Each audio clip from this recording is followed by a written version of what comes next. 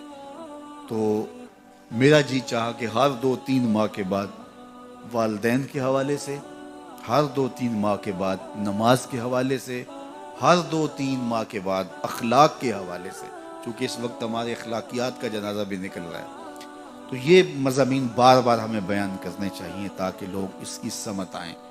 تو والدین کے حوالے سے ضرور آپ اور میں دیکھیں کہ ہم سے کوئی کوتاہی سرزد تو نہیں ہو رہی، اور اگر والدین فوت ہو گئے ہیں، انتقال کر گئے ہیں، تو آپ کہیں کہ یہ باتیں ہم نے پہلے سنی ہوتی تو بڑا فائدہ ہوتا، اب تو والدین اس دنیا سے جا چکے ہیں، تو اب ہم ان کی خدمت کیسے کر سکتے ہیں؟ ان کے لیے دعا کریں، ان کی روح بھی آپ سے راضی ہو جائے۔ ان کے لیے جمعۃ المبارک کے دن سورہ یاسین پڑھے جا کے ان کی قبر پہ، تو ان کی بھی مغفرت ہو جائے گی، آپ کی بھی مغفرت ہو جائے گی۔ یہ والدین کے ساتھ اس نے سلوک کا نتیجہ ہے۔ تو والدین اللہ کی رضا کا سبب اور ذریعہ۔ میرے والد گرامی جب کسی شخص کو طریقت میں، طریقہ نقشبندیہ میں بیعت کرتے تھے تو وہ اس بات کی تاکید کرتے، اور آج ہم سے بھی اگر کوئی وابستہ ہونا چاہتا ہے تو ہم اس کو یہ تاکید ضرور کرتے ہیں کہ اللہ کی رضا والدین کی رضا میں چھپی ہے۔ اگر تم چاہتے ہو کہ اللہ راضی ہو تو والدین کو کبھی بھی ناراض نہ ہونے دینا۔ اور دوسری بات کہ رزق حلال میسر نہیں ہے، حرام آپ کو میسر ہے تو کبھی بھی باطن روشن نہیں ہو سکتا۔ باطن کی روشنی کا سبب رزق حلال ہے۔ پاکیزہ رزق کماؤ، والدین کی رضا جوئی ہمیشہ ملحوظ رکھو۔ یہ تمہارے لیے دین ہے۔ نوافل پڑھے جا رہے ہیں لیکن ماں باپ کو ضرورت ہے تو ان کی خدمت نہیں کر رہے، اللہ کو وہ نوافل قبول نہیں ہے۔ ماں کے قدم دباؤ، باپ کے پاؤں چومو، تو تمہارے نوافلوں سے بہتر تمہیں جب وہ دعا دیں گے اللہ اپنی رحمتیں تمہارے اوپر نازل کر دیں گے۔ تو ان کی خدمت کرو۔ ایک شخص جہاد کا اذن لینے کے لیے حضور کی خدمت میں آیا، حضور میں جہاد پہ جانا چاہتا ہوں، کتنی بڑی بات ہے، چھٹا رکن ہے اسلام کا۔ لیکن آقا کریم کیا بولتے ہیں؟ احی والدہ کا، کیا تیرے والدین زندہ ہیں؟ کالا نعم، کہا جی حضور زندہ ہیں۔ کالا ففیہ ما فجاہد، کہا جا ان کی خدمت کر، یہی تیرا جہاد ہے۔ ماں باپ بیمار پڑے اور بیٹا جہاد پہ گیا، اللہ کے رسول اس کی حوصلہ افزائی نہیں کی ہے۔ میں ایک دن گزر رہا تھا تو فجر کی نماز کے بعد ایک گھر کے سامنے کافی لوگ کھڑے تھے، تو میں نے پوچھا کیا ہوا، تو کہنے لگے کہ فوتگی ہو گئی ہے۔ تو میں نے کہا کہ ان کا کوئی بیٹا نظر نہیں آ رہا، کہا تینوں بیٹے تبلیغ پہ گئے ہوئے ہیں۔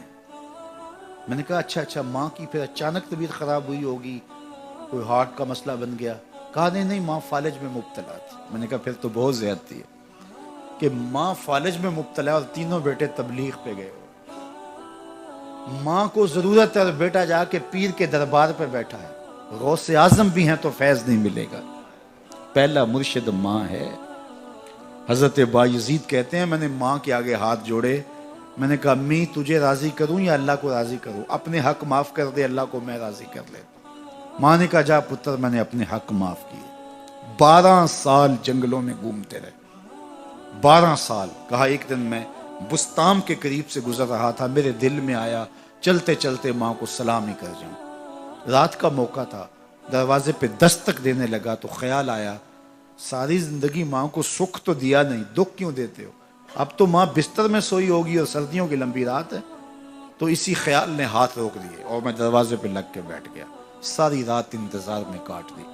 جب سحری کا وقت ہوا، اندر سے جو نالی آتی تھی اس نالی سے پانی آیا، میں سمجھ گیا میری ماں تہجد کے لیے اٹھی ہے اور یہ وضو کا پانی ہے۔ میں نے دروازے پہ دستک دی، اندر سے آواز آئی بیٹا بایزید ٹھہرو ابھی آئی۔ مائیں بیٹوں کے دستک کے انداز سے بھی جانتی ہیں یہ کس بیٹے کے ہاتھوں کا لمس ہے۔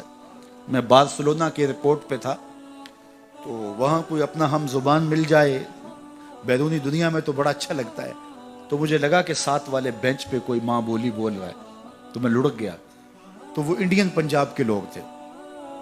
تو کہا کہ یہ ہمارا دوست ہے، اس کو ہم الوداع کرنے آئے۔ تو میں نے پوچھا کتنے عرصے بعد جا رہے ہو؟ تو وہ کہنے لگا 27 سال 3 ماہ بعد۔ تو مجھے دلچسپی پیدا ہوئی، تو میں نے کہا کہ اتنا عرصہ؟ کہا کہ بس وہ آیا تھا اور ایسا الجھا، کاغذات کا مسئلہ بن گیا، تو اب اللہ نے بہتری کیا تو اب جا رہا ہوں۔ جب آیا تھا عنفوان شباب تھا، اور اب تو بڑھاپا اتر رہا ہے، اور بڑے حسرت بڑے انداز میں کہنے لگا پتہ نہیں میرے گھر والے اب مجھے پہچانتے بھی ہیں یا کہ نہیں۔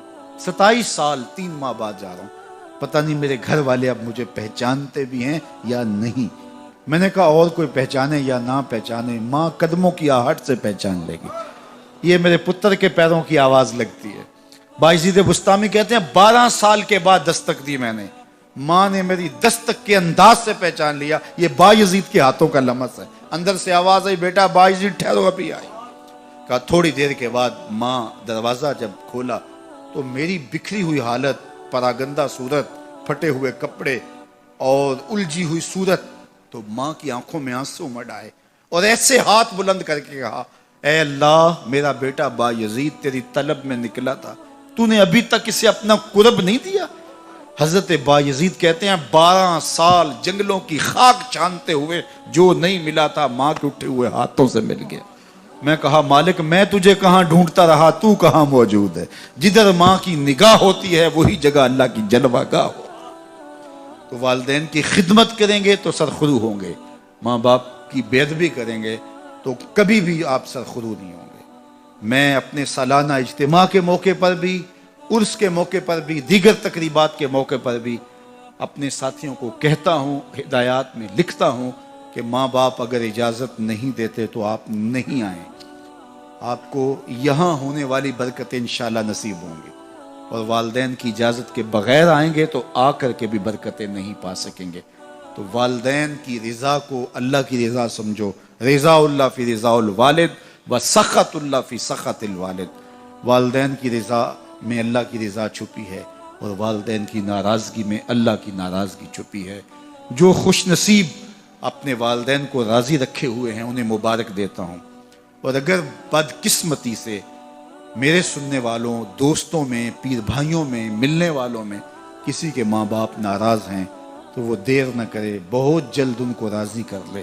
ان کی رضا تمہیں دنیا آخرت کی سرخرویاں اور کامیابیاں نصیب کرے گی۔ اللہ مجھے آپ کو اپنی پناہ میں رکھے۔